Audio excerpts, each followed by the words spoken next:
자, 이렇게 TK에서는 예상대로 국민의힘이 압승을 했다라고 볼 수가 있는데요. 6일 지방선거 결과 간단하게 좀 총평을 듣고 싶어요. 한 분씩. TK가 뭐 보수 야성이다 이런 말씀들을 하시는데 그러면은 호남은 진보 야성입니까? 민주당의 야성이죠. 아, 민주당 야성입니까? 그렇다면은 TK는 국민의힘의 야성이겠죠.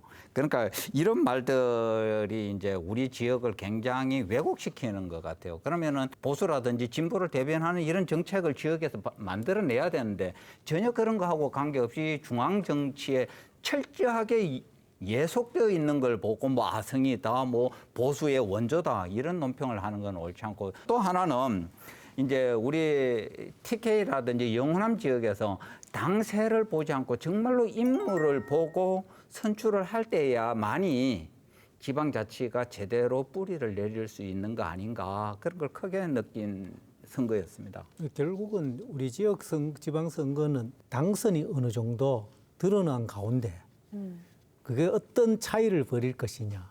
때로는 후보의 정립에 따라서 관심 갖는 곳이 꼭 이렇게 한두 곳, 두세 곳 정도 있음으로 인해서 약간의 흥미를 가져오고 유권자 입장에서 보면은 사전에 여론조사를 할 때 후보 선택 기준이 뭐냐. 정강 정책과 또 이렇게 후보자의 공약 또 인물 됨됨 이걸 보고 하지만 이 선거 결과로 나타난 것들을 또 보면 사실상 당을 최우선적으로 선택을 한다.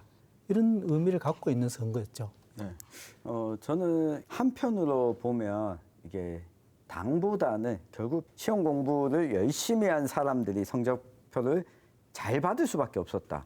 왜냐하면 당선된 경북 지역의 기초자치단체장 9명 가운데 8명이 국민의힘입니다. 근데 1명 무소속이 당선된 것은 이 평상시에 주민들한테 인지도가 좀 널리 알려졌던 현역 기초단체장이라는 점이 작용을 했는데 이 정도의 인지도를 갖춘 사람이 경쟁자로 맞붙어야지 선거가 좀 해볼 만할 수 있다. 냉정하게 한 말씀만 드리면 더불어민주당 단체장 후보들 지난 4년 동안 어떤 활동을 해왔는가 보면 주민들 입장에서는 찍을 수 없을 만큼의 활동을 해왔다.